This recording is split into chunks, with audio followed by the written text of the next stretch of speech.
Melissa Bartlett.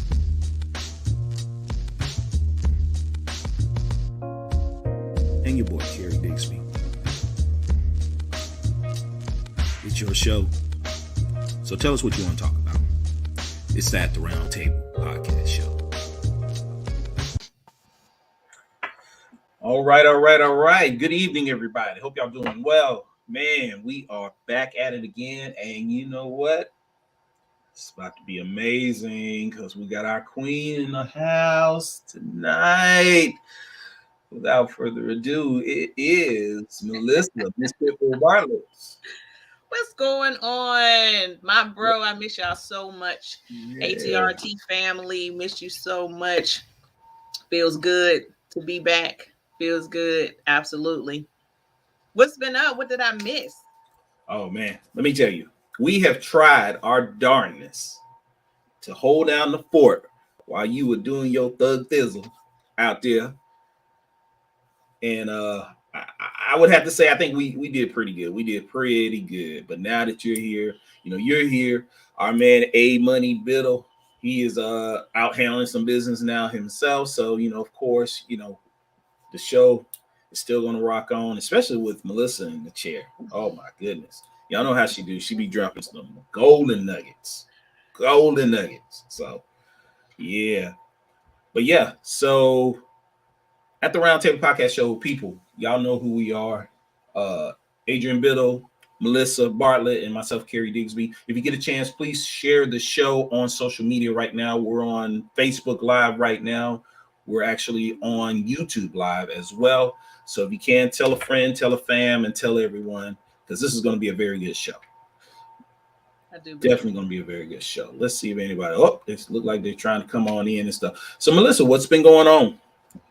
I have been going through a personal journey, which we'll talk about on the show further on. Adjusting to second semester of college for my kids, and also educating myself as well. Family, I was away because I was taking a class and some training, and I had the privilege to be a part of a cohort that is, well, let's start back. Let me go back. Be a part of a nonprofit through the Urban League here in Charlotte, and be the third cohort group of women and women of color that can receive the training that will put us in the IT field, because we know that field is still very unrepresented by, or I should say underrepresented by people of color and especially women. And so I am so excited to be finished and completed and successful with that class and that training. And other than that, I've been missing you guys. That's what I've been up to for the past couple weeks, for sure. That's what's up. That is what's up. They started to come in. Shouts out to Mahogany Tabiti and Terry Digsby and Mr. Jeremiah Holt. Salute to you, sir. What's going on? It's your people here at the Roundtable Podcast Show.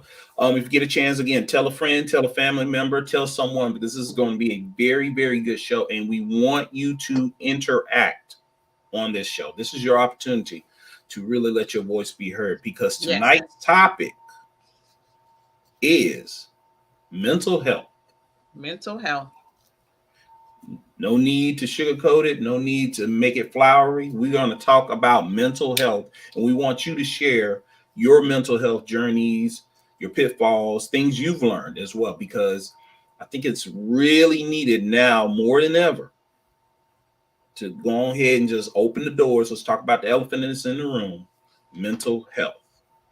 So, looks like people still coming on in and sharing. Thank y'all for sharing tonight.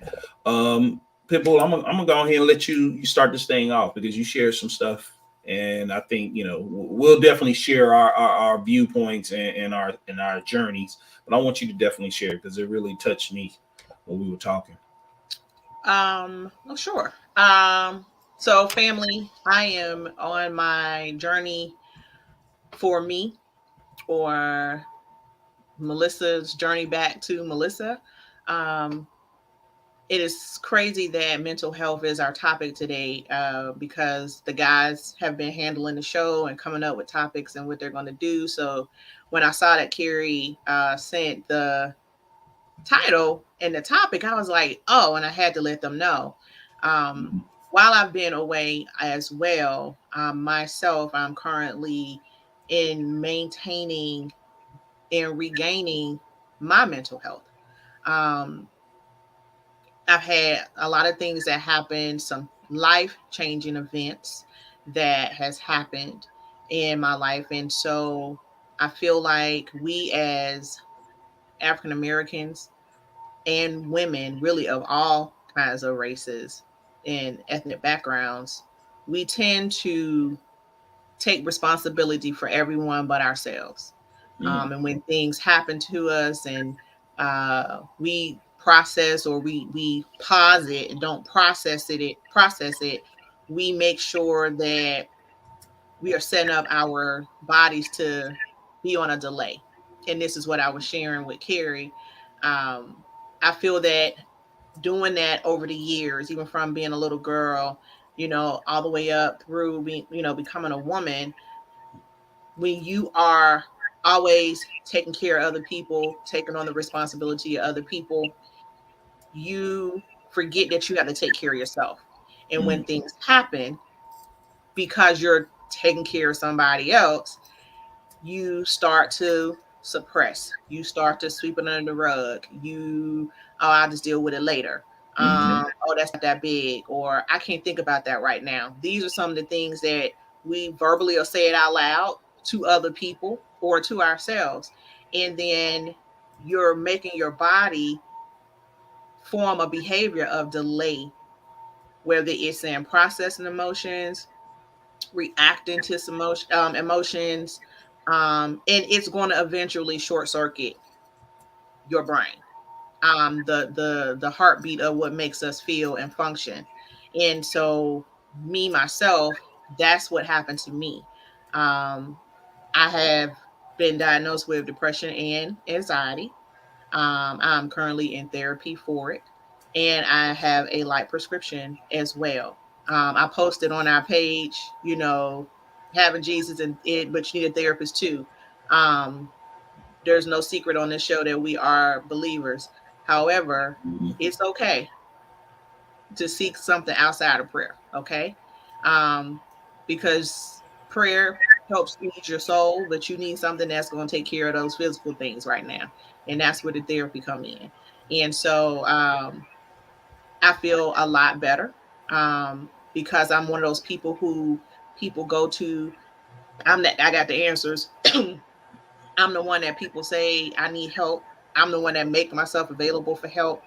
When it's time for you to get help, sometimes you feel like you might be letting those people down, because at this point they may view you as not being a reliable source anymore. These are some of the things that was going through my head. But when I realized that all of the triggers that was weighing on me was starting to affect me at work, starting to affect me, in the house and things of that nature, I knew at that point that I definitely had to ask for help. And it is a brave thing to do. It can also be scary, um, but you have to do it. You have to make that step to just say out loud, I need help. I don't know what's going on. I don't know why I cry in the middle of a conversation and we're talking about something funny. Or I don't know why when I need to go to the store, when I get in my car, my chest is tightening up and I'm breathing, because you just wind up having an anxiety of getting out the house and going to the store. It makes you feel like you're losing your mind. And these are some of the things that I was dealing with. These are some of the symptoms that was happening to me. Um, and I can say not as often, but it still happens here and there. So I did a step back. I took leave of absence from work so I can focus on getting healthy. If that means getting rest that day, that's what that means. If it means, you know, just kind of chilling out. I don't want to have to worry about trying to fit something in on a lunch break, or, worrying about getting up and having this day off and all that kind of stuff. Mm-hmm. Um, Having the comfort of your circle to understand, yeah, welcome. Um, all of that is important. And it starts making you evaluate, who do you have around you? Do you have people around you that's just around you, or do you really have people that when you need them, they're there? So, when you are maintaining your mental health, or you are regaining your mental health, it does put a lot of other things in perspective, because you realize now, I have to have certain mechanisms in my life in order for this to be successful and have a longevity to it. You got to have certain people in your life. You got to have certain outlets in your life. I shared with Carrie that, while I took the original step back from doing the show for my class, everything kind of happened for me when my mental health started to diminish. And then not doing the podcast on top of that, that's one of the things I look forward to every week. So all of my coping mechanisms were gone. Everything that I would do to help replenish me, Mm-hmm. I couldn't even do that. And so I think also that is kind of what helped this spiral, Mm-hmm. because I was totally unfamiliar, and I didn't have any of my facets to, kind of like just put the band-aid on, like just kind of get through to the next day. All of that was gone. So, mental illness is and mental health are very serious issues in our society, in our households, and we as African Americans, I mean, we need it. I think everybody should at least once a year talk to a therapist, just like you have your yearly checkups for physical things. I think you should once a year have a therapy session, because we are born into PTSD. We are born into traumatic syndromes and traumatic life happenings and events, and we don't get help to process what's happening to us.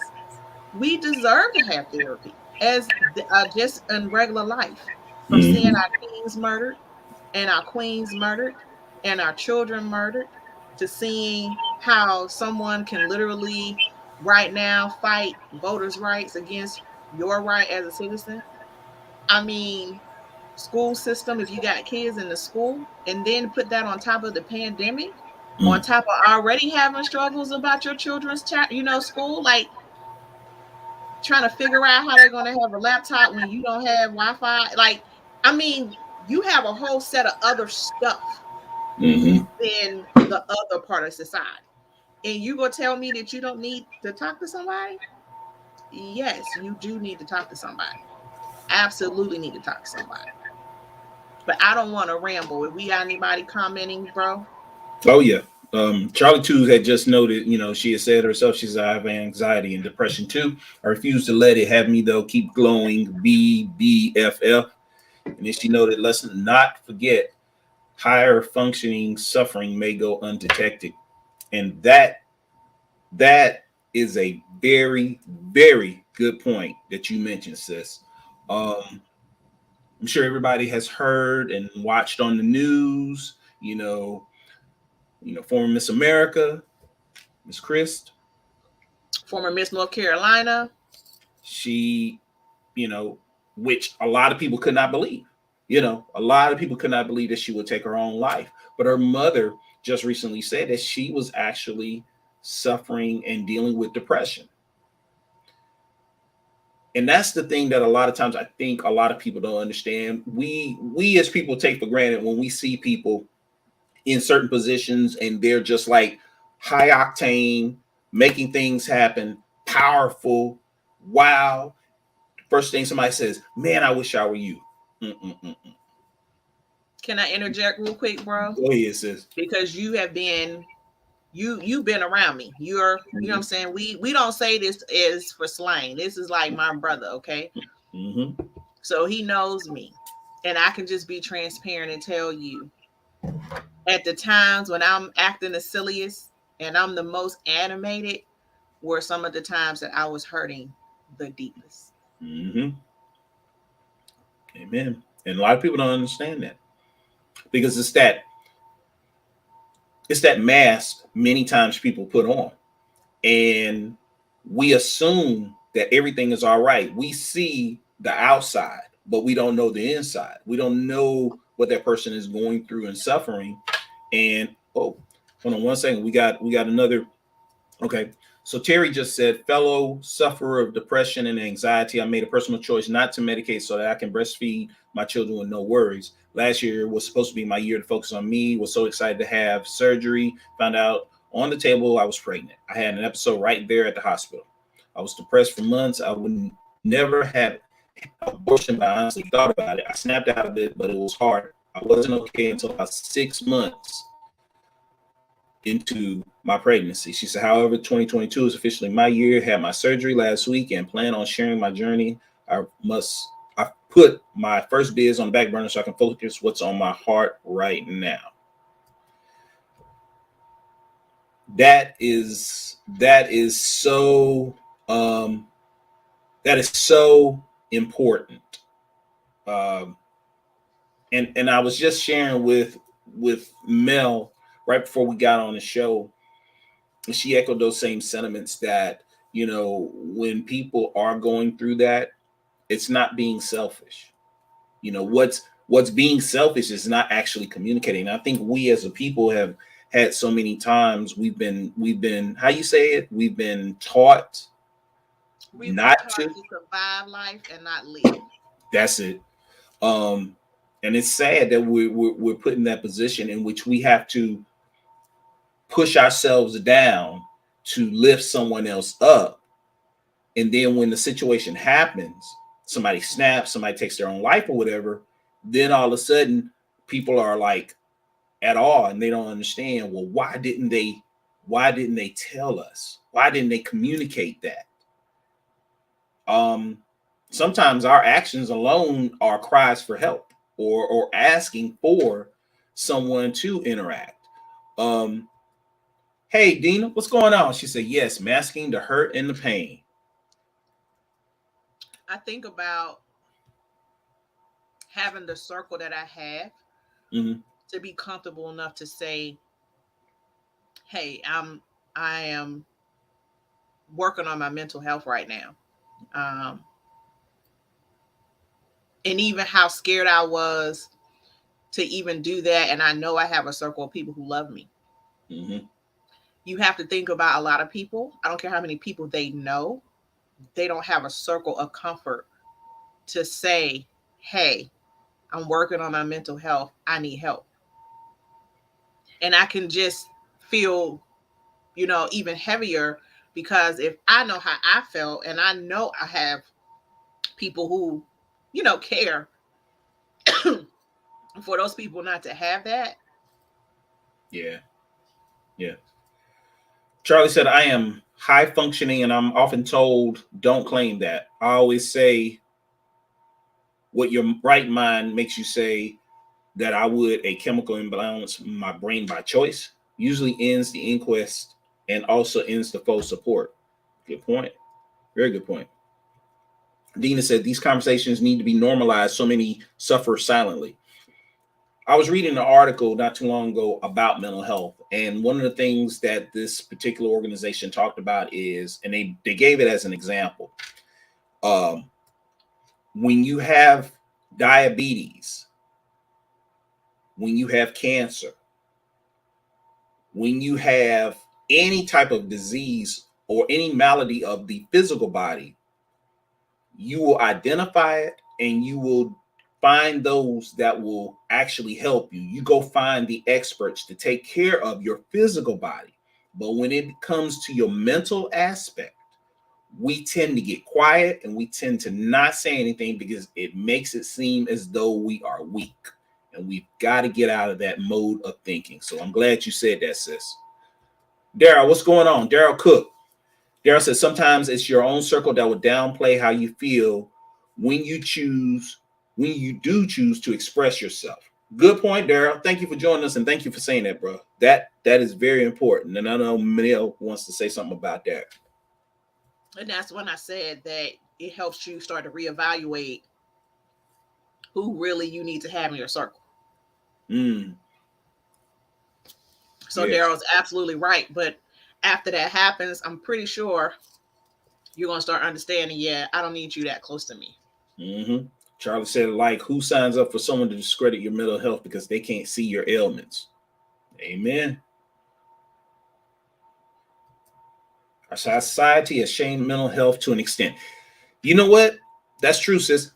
And I want to bring this point up as well. I was going to wait until if A Money was to get on, but I want to go ahead and bring it up right now. Here's the thing, because we've seen so many times in the news of law enforcement in contact with someone who has mental health issues.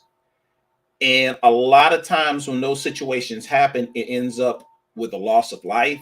And law enforcement has now recognized that, and they're saying that these individuals, these officers, need better training when it comes to mental health or interacting with individuals with mental health issues. So you're right. Our society has put a stigma on individuals that have a mental health issue. And I'm gonna be honest with y'all, a mental health issue is not even really, it doesn't have to get to that extreme in which is somebody out on the street butt naked with a knife in their hand. It can be someone sitting at home right now who's the breadwinner, who's holding it down, plays softball, does all these things. But when everybody goes to bed, they find themselves up at night thinking different thoughts and crying. That's mental health as well, you know. So it can be different levels to this thing. And just like, there's different levels when it comes to certain sicknesses and diseases to our body. And we have to stop being afraid of talking about mental health, no matter what it is. Charlie said, why would we make this up? Also, you are all hitting a trigger. Our cultures and communities shun mental health issues no matter how mild or severe. And let's not also forget, I can't remember the show. They just did the clip is starting to recirculate where a young man is having a mental episode. The doctor is close to them. He was a former police officer and decided to become a doctor. And he knew the family. So by the time he gets there and he's trying to talk him down and calm him down, someone's called the police. The police come, a gun's drawn, telling him, let me see your hands. And he has his hands in his pocket and he's having this, mental episode. So they do listen to the doctor and let, him calm him down. By the end of the show, the young man was suffering from a certain type of bipolar disorder, but because his mom took him to an emergency room and they look at us already as mental savages, things that nature, they slap the most diagnosis that come with those type of savages behaviors without any kind of real assessment. And then they just throw you on meds. Don't try to go low and go high. They automatically give you the highest so you can be suppressed and probably know you're going to have another relapse. So you're not going to go to jail, but we'll still have you in some type of an institution. But I won't go on that show. That's another show. And so you have people who may be having these kind of episodes, and it's because they've been wrongly diagnosed and either wrongly medicated or are too high of a medication. Right. So Terry just said, I didn't start telling my PCP the truth until my early 20s because I was terrified of my guardians finding out. They would have flipped. Funny, though, they are okay with therapy now, which is great. But after suffering for so long, it angers me when they mention how people should get help. Yeah, that we have to be better stewards of understanding when our fellow man or woman are suffering in silence. Um, Charlie said, yeah, they don't know that as mental health issues, but they do recognize it as a weakness or quick to call you crazy. That's why so many go undiagnosed or self medicate with the, yeah, yeah, I definitely have seen that. Oh, ooh. Dang it, we might need to get you on the show and you and Melissa just take over. Y'all be dropping some knowledge and some nuggets. I like that. Our society is so quick to put on a show of wins, but let's get real. Those wins don't come without battles. That is so true.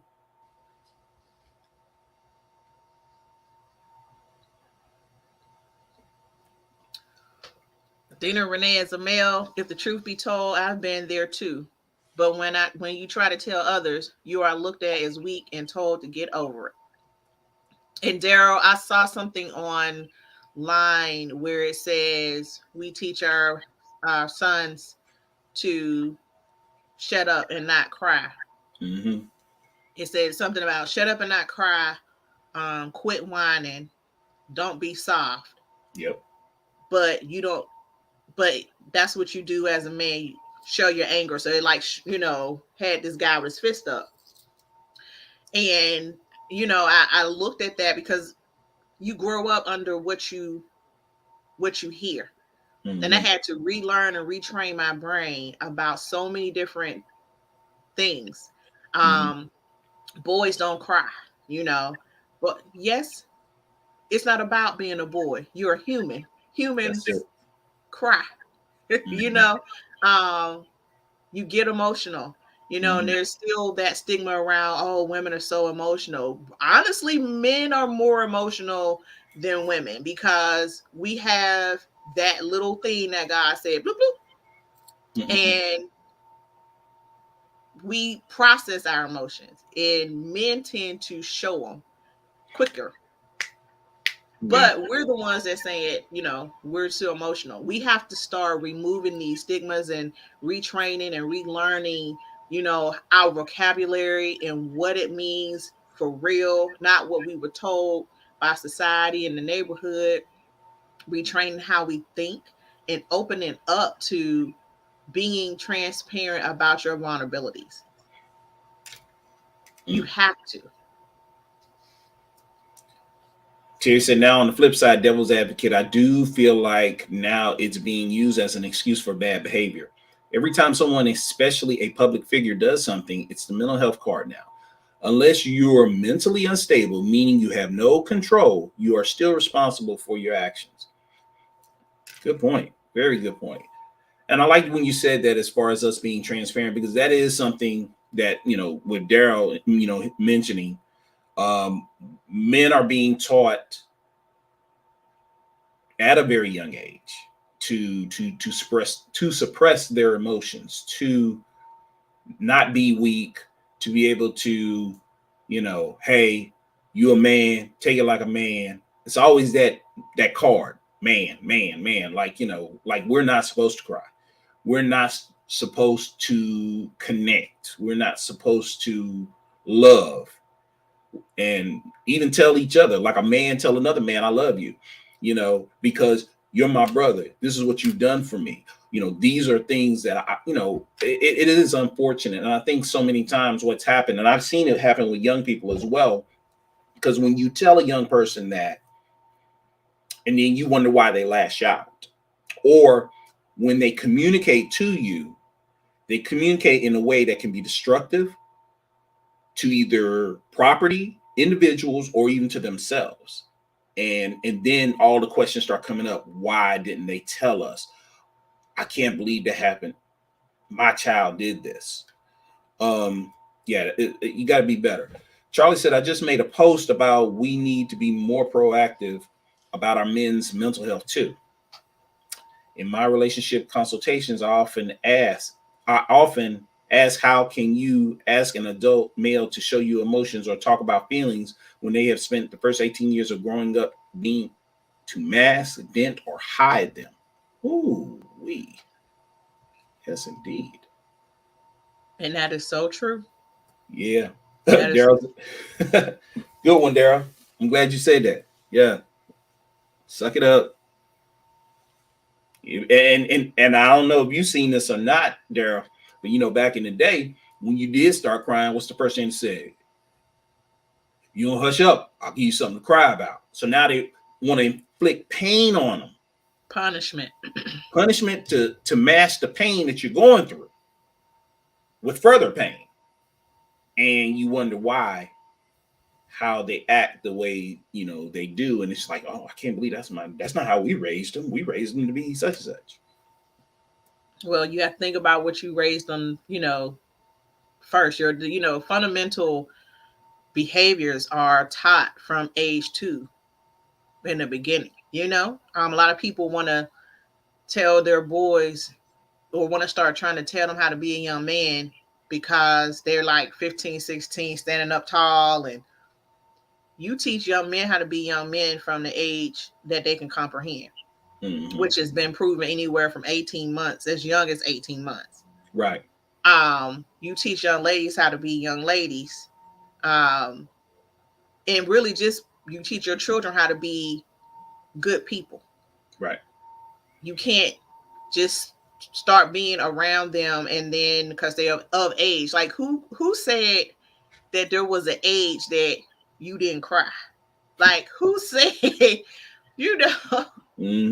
for young ladies, oh, there's an age that you just go, you can't express your emotions no more. So if I was a moody little girl and I wanted to have my way and I cried and I was a little girl, and now that I'm a teenager, all of a sudden I'm still moody. I just process my emotions different. Now all of a sudden you telling me, oh, you just trying to be smart, or you just trying to be this, or you know what, you just being dramatic, or you know what, you need to get over it. I'm tired of you. Da, da, da. Your child is a makeup of who they are, and if that's how they process, they just continue to process in different ways. Who said that there was this magical age when you was not supposed to be so emotional or show emotion? That's a good one. Yeah, there's no age to it at all. But we got a lot of comments coming in. So Terry said, I had to remind my love that we are not our parents' generation. Good. I'm not going to tell him how to make our son a good man. However, I do remind him, like, hey, you're doing too much. Be a little softer, especially since our oldest son needs extra support in some areas. I'm glad you said that because many times we as parents, we tend to remember what our parents did with us. And I'm going to be the first one to tell you, what I did as a parent and my wife did as a parent is not a genuine rule book for our children. Right out the gate, we made mistakes.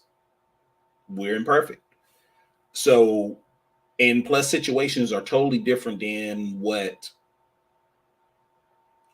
how we were raised and what we're bringing forward to you, and then you take it on. So that's a very good point. You have to recognize the day and the age and the situation that's going on right now in order to tailor fit how to raise your child. Now, I'm not saying you totally, not go by wisdom that has been, given unto you by your forebears, but at the same time, you have to do what is right for your child at this time.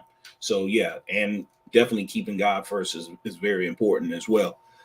Yeah, I definitely didn't follow the Margaret Jeffrey Weir book of parenting, especially when it came out of discipline. So yeah, and it was amazing that the grandmother was totally different than the mama. Like, whoa. Where was all this patience and understanding when I was your daughter? It always happened, boy. They'd be like, hey. Oh, Mahogany has a great question. She says, how can you help someone experiencing depression? They're already in counseling, but still has a hard time. Counseling but has a hard time. In my opinion, being someone who is dealing with both, in my circle that I've been transparent with, sometimes it's as simple as just calling and talking to me. Like, we're not on the, hey, how you doing today? How you feeling? It's just like, girl, what's going on? Let me tell you what my neighbor did. Like, it's just talking. Also, some things that my circle has done is shout out to the people who give me my treats, because I'm still a foodie. I'm a comfort eater. But like, yeah, maybe give them something that they like. This person is in counseling, so they are receiving the medical attention that they need. The other part of the depression is the personal therapy. So your circle not treating you like they need to help you or rescue you. Just keep Right. me being normal. Keep treating me normal. That'll help me full circle, because now I'm feeling like I can balance my issue in my real life. So us that are dealing with depression and anxiety, we don't need other doctors when you know that this person is in therapy. I don't need nobody else to be my therapist. I need you to just be with me how you would ordinarily be with me. That's what helps us get over this and learn how to now incorporate regular life outside of the therapy. Yeah, that's a good point. I think a lot of times when we realize that people are going through, whether if somebody is going through something like a disease, many times we find ourselves wanting to do the quote unquote follow up. And I'm not saying, okay, so for example, if somebody has cancer and you know they've gone through chemotherapy, as soon as they get home, they're not asking you to give them more of that treatment. They're wanting you to give them that love, be that connection. And the same thing happens with mental health. So many times we think, okay, somebody's going through depression or whatever the case may be, whatever form of mental health. It's not your job to continue the work of the doctor. They do their job. You be the recipient. You be the one, you be the love, you be the connection, you be the one that, like you said, just a call. Hey, Melissa, what's up? Hey, guess what A Money did? That's what they need right now. And I think, by doing so, that may help that person not feel out of sorts because they're already on the spotlight there getting the help that they need by means of counseling. When they come home, they want the spotlight off of them. They just want family. So maybe just doing that can help. And again, that prayer helps as well to keep them in the forefront and just letting them know that you're going to be there no matter what. That's it. And I just want to break that down a little more. The disorder is already, it feels like it takes over your life. Mm-hmm.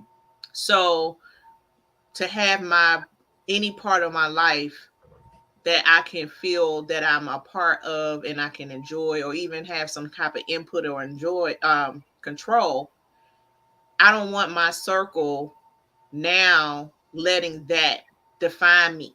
That's how it feels. Like, even though I know you want to be supportive and you want me to know that you're there and you want to make sure I feel okay, and if I need to talk, you're there. All of that is great.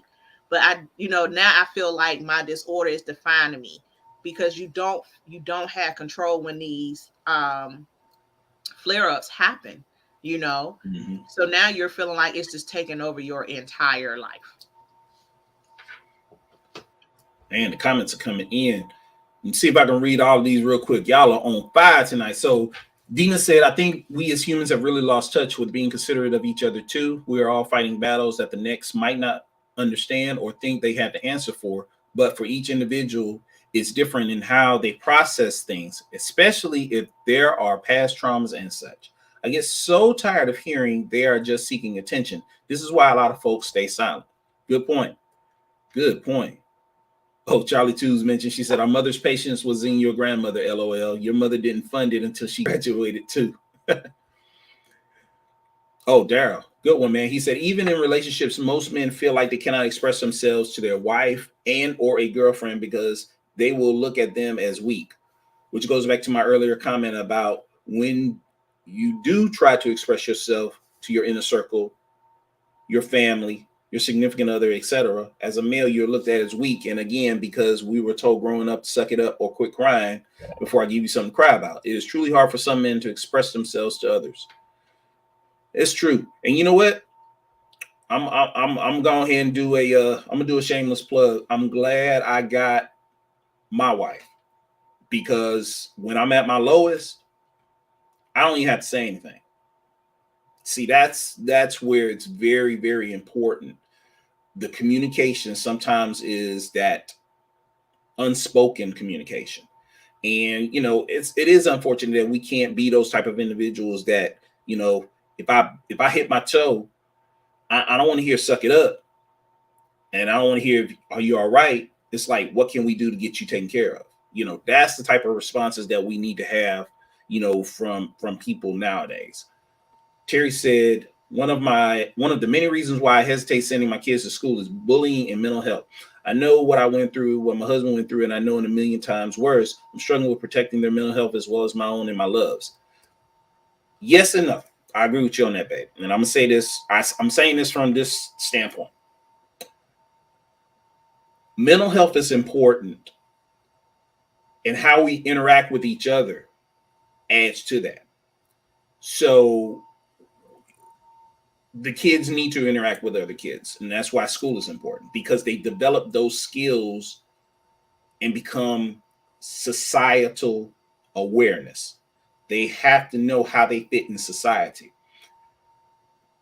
We've seen instances a lot of times when people keep children out of those type of settings and they don't develop it, and then they have issues with communicating. So I can understand, you definitely, it's almost like what you were saying as far as, how our generation raised y'all, and you want to do it this way. But at the same time, you have to understand the way you were raised or what you went through in school may not be the same end all be all for the children. You want to give them those skill sets. So they have to interact with other children.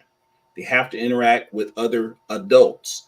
They have to interact with their peers as they grow up. So therefore they can form those type of relationships and understand their position in society. So definitely don't cheat them out of that. But I can definitely understand where you're coming from because yeah, things have changed greatly. I'm gonna say two things real quick. Daryl Mm-hmm. Cook. I just want to touch on the circle and then the really people with wives and significant others and things of that nature. Women, if you are not creating the atmosphere for your husband or your man to be able to express themselves, they don't feel that they have the trust and the reprieve. You cannot ever get mad about the lack of sympathy, empathy, or attention towards you. Mm. And as far as Terry Mm. goes, about the kids, there are so many stories, live videos, things that nature about things that's happening in school, um, the bullying, the mental health, either the target and the attack on the mental health of our children, or them maybe being subjected to someone that may. But that is still a small percentage in the school system in regards to a normal day. But Mm-hmm. I always challenge parents. And when my children were in public school, I was one of these people. Instead of looking at you, yours, and your kids and how you're going to do, why do your children have to come up with an alternate way when there's an easy way to be educated and introduced to people and learn skills and socialization? The parents need to command and hold the schools accountable to make sure that they are offering this type of atmosphere for children to learn. Mm. Because there's so many parents, and I'm not saying that your idea is a shortcut, Nisi, at all. All I'm saying is that it's still a quick fix. I'll homeschool my kids. Okay. but the school system's still broken. No one is still telling them, hey, we need more. We require more. We need you to do better by all students in all districts, not just a select few districts and kids Mm-hmm. that don't usually look like my kids. We want you to be fair and not unbiased. We have to start saying these are the things that are important. Having a healthy environment for our kids, just like it's in your HR books at work that whoever creates an unhealthy work environment, like they're usually fired because it's too easy to disrupt the whole workforce. So why not hold our school system the same way? We Mm-hmm. need to make sure our kids have a healthy educational environment that will not only strengthen their minds to learn, but give them the freedom to be who they are and expressing themselves. We just got to make sure that we are putting things of priority in place and not new bleachers and cheerleader suits and things of that nature. This is the stuff that we really need to be pushing for. Having Mm-hmm. an on-site therapist, and not having one that will float between a school up here in North Charlotte and having to go all the way to South End. That's not resources to make sure that these kids can talk to somebody if they need to talk to somebody.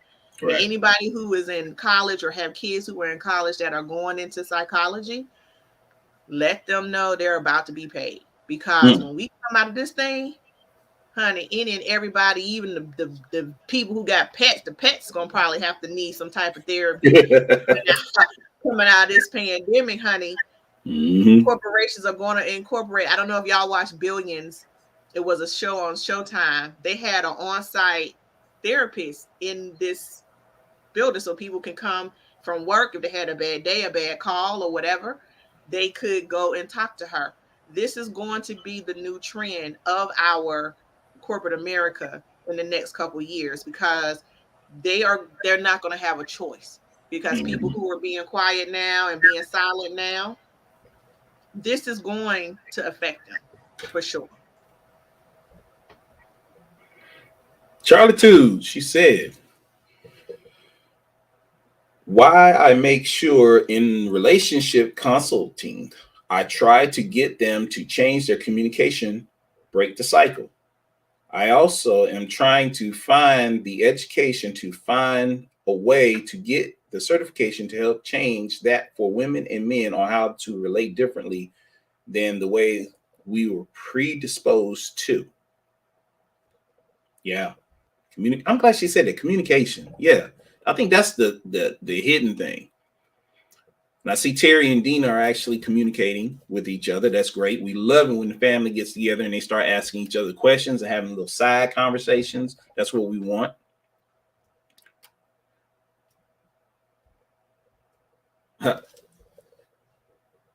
We did. Yeah. She said, we discussed this when I was home, Carrie. It's a joy to have a partner in life that you communicate without words or move in rhythm. Really blessed again to you and your wife. That is no easy feat. It's not. And it takes years. It takes years to develop that. And I think that's the thing, we definitely want to lay out to everyone. Everything we're talking about is not going to happen overnight, Right. but it has to start somewhere and somebody has to take the first step. So when it comes to this thing that we're talking about, and family, if you're just joining us, we're talking about mental health. And again, there's different levels to this. And Melissa has been amazing to share her story regarding this right here. Um, it has to start somewhere, and we've got to get out of this hidden agenda and really start having these frank conversations about mental health.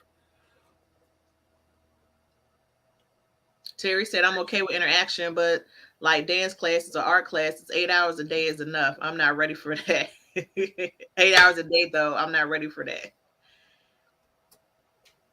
And you may not need 8 hours because I definitely believe we don't need 8 hours at work because honestly, anybody is usually only productive 5 of them. So, like, I may definitely kind of see your point on that, Terry. But everything is a system that builds on another system. The school systems build on the work system or the work, so they already know kids that are in that institution, that type of learning environment. That's it. That's it.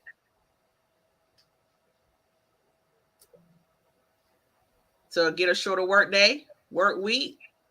You might get a shorter school day. Mhm. She said middle school was the worst. First time I thought of suicide. Had a rock thrown at my head and my vision blurred. Not even the worst of it. Terry, I do want you to also know that be careful to not transfer your trauma onto your children. Um, your experience may not be theirs. Yeah. Your rough time, unfortunately, I hate everything that happened to you in your younger years. Um, you're already breaking the cycle for them because you have established a loving home, solid environment, a community, not only of people who are family, but who are not. You're already, whether you realize they concept it or not, grasp the concept of it, you're already showing them about entrepreneurship. You're already showing them about going outside the box. Um, you and your husband are educated. You're already breaking the cycle for them as Mhm. far as comparing to your upbringing. So, you know, just want to make sure that you give them a chance for that as well. And then guess what? If that becomes a part of their life and that's how they are, you already kind of know what to do. But they may not experience anything like what you experience. They may not have a hard time at all whatsoever. Mhm. Good point. Good. Dina says shorter work days and work week. Amen to that. I like that. Yes, indeed. Oh, agreed. Thank you for your transparency with these conversations. This conversation is a much needed outlet. Charlotte Tudes. Yes, indeed, it is. Yeah, I don't know why we tend to shy away. I think it's ironic. We will break our necks and share with somebody something that happened on TikTok. We don't even know these people, this person or whatever sort. And we'll share what they're doing on TikTok. We'll share what's going on Facebook or whatever sort. But when it comes to someone that may be going through something, who's just tired of being tired, it could be Mhm. just simple as that. They have so much on their plate. They are the go-to person, like Melissa said, the go-to person, the person that always has the answers, the person that is multi-talented, the person that can do this, the person that I know I can go to confide in. So many times, y'all, we keep going to these individuals, and I used this example once before. That emotional bank keeps getting a lot of withdrawals, and nobody's putting any deposits in. And then we wonder why that person puts the close sign on that bank and locks the door. We wonder why they do that. Family, let's get out of always going and going and going to these type of individuals, and maybe just put the brakes on and come to them and say, hey, Melissa, need help with anything? Or not even ask her if she needs help, or ask him if he needs help, or ask that person over there if they need help. Maybe just go there and say, hey, no, I'm just going to be your sounding board. You just go ahead, whatever you want to talk about, whatever you want to do, and not even respond. Sometimes people need that, because that Mhm. could be the thing that keeps that person from either going over the edge Mhm. or putting a foot in your tail. We don't know. We don't know, because sometimes people, they just compress it down, and all of a sudden you wonder why they blow up. I remember They having that talk blow with up. somebody about someone. I said, you keep on doing this to him. You keep on. He is going to explode. And sure enough. And it is up to that person when your support comes Mm-hmm. to not turn them away, because I used to be that person. Like, oh, I'm good, I'm fine. No, you're not. And you need to say, Mm-hmm. hey, I don't know what I need, but just ride with me. I don't want to be alone. I'm, That's it. and I've had those moments where I'm like, if my girls are here, I'm like, just ride with me. You don't even have to get out the car. I just don't want to be by myself, you know. And now that they are, I'll pick up one of, hey, what you doing? I need to run here, da da da. Do you mind riding with me? Because, you know, sometimes the comfort of somebody else being in the car keeps anxiety from creeping up on me. Mm-hmm. And so I have to explain that. And they're like, oh, okay. Because even at that, hey, you want to ride with me? Does that sound like why I need them? You know what I'm saying? So you need to say, hey, I'm feeling a little anxious, but I want to get out the house. Do you mind riding with me? That'll keep me calm. You know Mm-hmm. what I mean? Be honest, be transparent. It's that person's responsibility too. Yeah. Charlie too said, I still do, and I know it's sometimes counterproductive. I'm gonna tell y'all what somebody told me a long time ago. All you doing is blocking your blessing. And many times it's okay not to be strong all the time. I learned that 2 years ago. It's okay. Yes, it's not. It's okay. It is okay to lay down your burdens down by the riverside. It is okay for you to say, I need a moment of rest. You know, my cousin hit me just the other day and had shared with me how he unplugged from social media. He said I had to get away. And that's something I definitely wanted to bring up, but we didn't get a chance to. But he just said I had to get away. I had to unplug from social media. I had to unplug from this and stuff. He said I needed to sort this thing out. And I was like, what thing? He said, my life. And a lot of times we don't get that. Sometimes we think we got to keep running. We got to keep running. Sometimes you don't have to be busy all the time. Just stop. Just stop. And you'll be surprised. Yeah, Ah, I know you said I'll just touch on it real quick. go ahead. Media, what you're feeding, what you're taking in that you don't take in the truth, you feed your Mm-hmm. mind. And Mm-hmm. so depending on how I'm feeling, if Ben and I are watching TV and he picks something and I know it's, you know, either got a heartstring, you know, storyline, da da da, I say, hey, I can't watch that right now. Or Mm. guess what? I'm gonna go upstairs and watch something else because you have to be careful, even in the form of entertainment, Yep. what you are feeding your mind when you're at one of those moments, because Mm-hmm. those little things also will push you over the edge. This is true.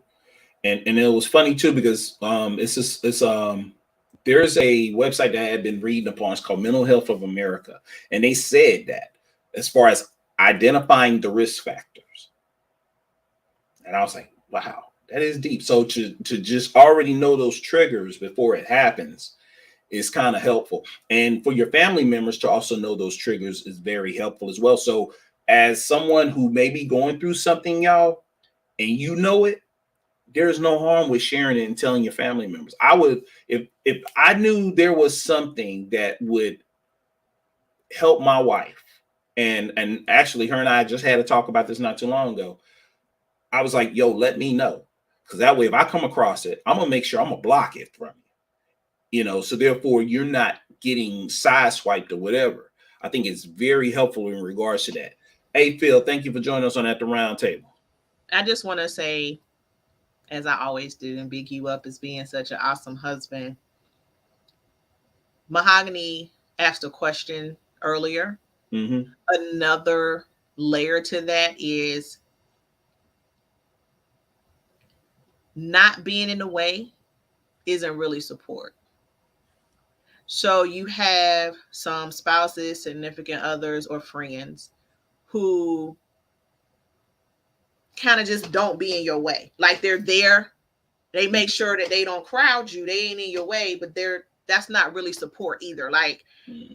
if you're not going to be engaged or active in whatever it is that you're doing to support me, we don't need you in. We don't need you taking up space.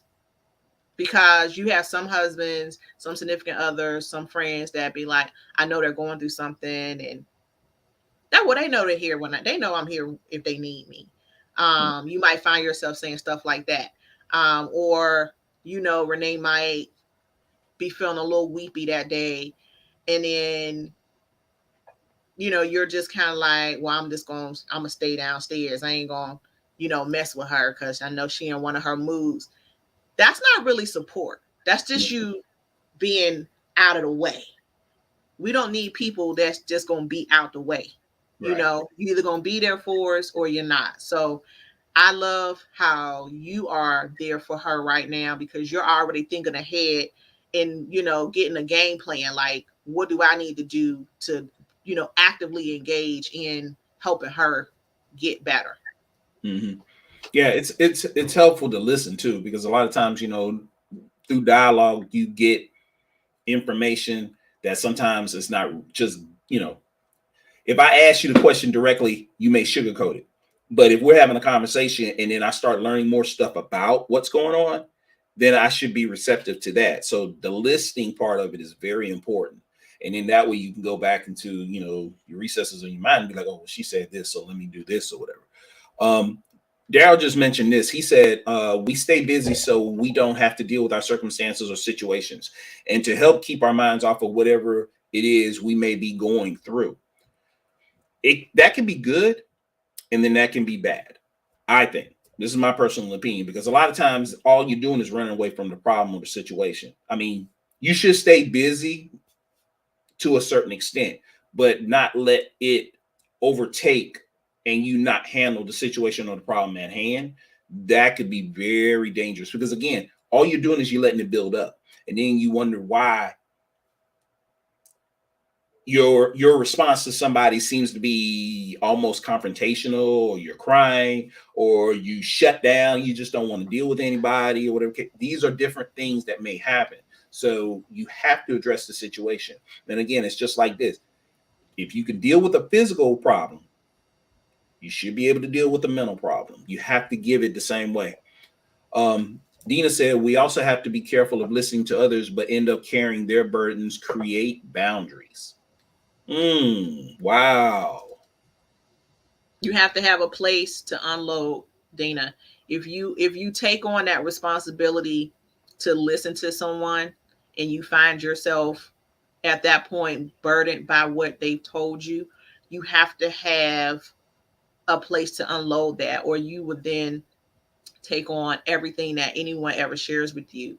Therapists have therapists because they have to unload about the stuff that we load on to them. Coming from a faith avenue, I am a person where my spiritual gift is grace. So random people will come up and start talking to me and telling me stuff, and I'll be like, oh my goodness. And I then have to actively take it and put it on the altar of God, saying, God, I just met so and so. This is what she was sharing with me.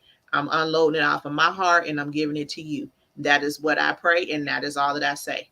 And I'm not burdened down with what the people and what they share with me across. So, that's something that I do personally. I like that. That's very good. Phil said, it's the I will let them get over it, not knowing that hurts more than helps. It does, cuz yes. You know why? Because a lot of people, when somebody comes to you and they may around the way mention what they're going through, if that is our response to them, you're just reinforcing the doubt that they have about themselves. And that's one of the things, with mental health, there is a lot of doubt that happens in people's minds, Yep. And we have to get out of the negative and give them the positive. So if we come across somebody, you just got to constantly give them love, even if you don't know what to do for them at that time. Your presence is a present, believe it or not. So, a lot of times people want to hide and just get away from it or whatever. So, no, say that, Carrie. Hey, I'm here. I don't know what to do, but I'm here. Sometimes that just helps us too, because we know what your actual intentions are. Yep. Miss Pitbull, the other issue is people don't know what to say or do when you are going through. We just said it. There They you go, hear you, Daryl. but they don't. Me and Daryl here. Me and Daryl here. I'm answering questions before he even give them to me. Yes, Right Daryl. there. Cool. Right I there. mean, Right honestly, there. you say that. If they're a person that you care to go out your way enough to say, I want to do something for you, literally just be transparent and say, hey, I know you're going through something. I want to do something for you, but I don't know what to do or to say. But if you whatever you need, I'm here. I mean, Mhm.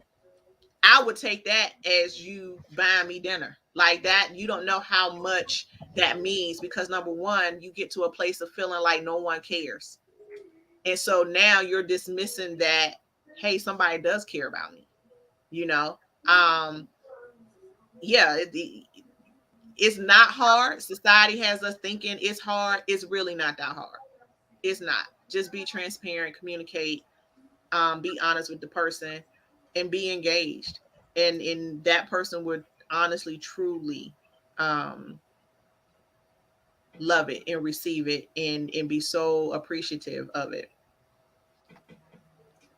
So Dina said, I get random people sharing with me as well. Thanks for the tip. No problem, Mhm. Dina. And honestly, there's going to be a lot more people that either God gives them that gift because of what we're coming out of, Mhm. or people are going to now manifest that gift with another one that they already have because we're going to need people going to have to need some place to unload. Yes, indeed. A small act of kindness could be the game changer in someone's life. Yes. Very true. Very true. Well, family, it's about that time. I want to share this with y'all real quick because I know A Money would do this as well because he's the guy that does all the research. He's the fact checker. But basically just to let you know, if you feel as though or if you know somebody that maybe need help in regards to mental health,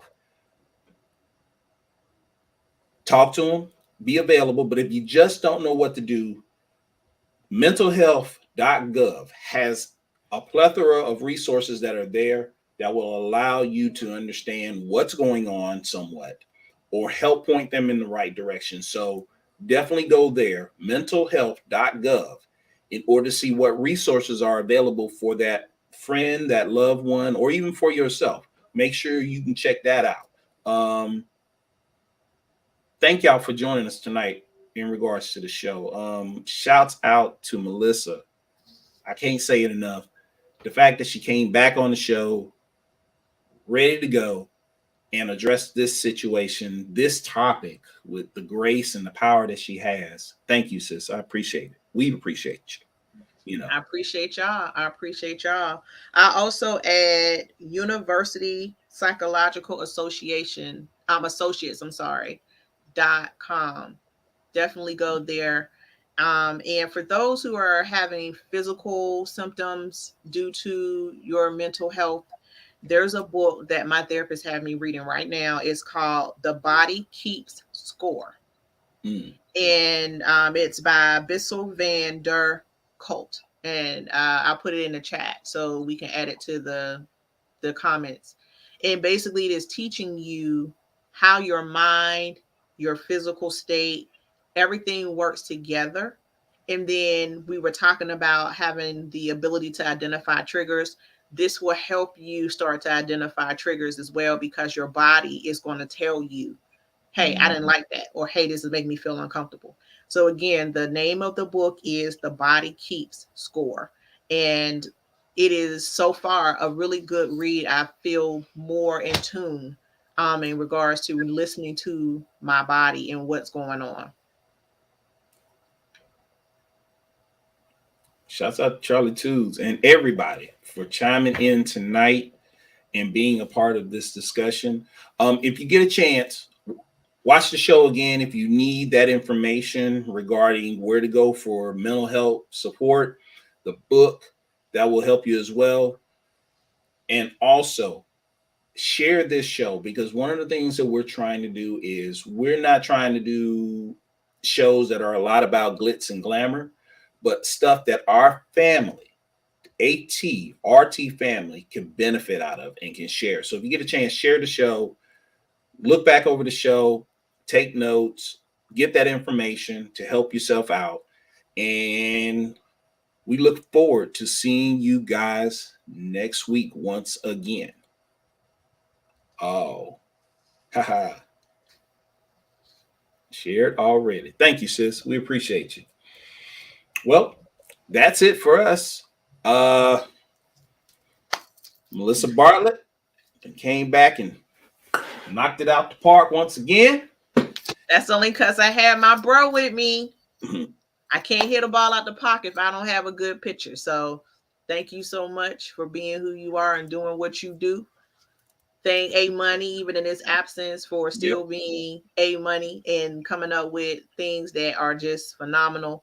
And I'm just excited about the weather getting warmer and things that we have on the agenda to be a part of, especially community-based projects. So, family, I love you guys. Thank you. Keep me in your prayers. I will definitely keep you guys on the progress of my progress. And anytime you have any questions or anything, you can reach out to me. I'm an open book, and I'll definitely get back with you as well. Yes, indeed. Well, your family, y'all have a great evening, and we'll see y'all once again. Peace, love, and hair grease.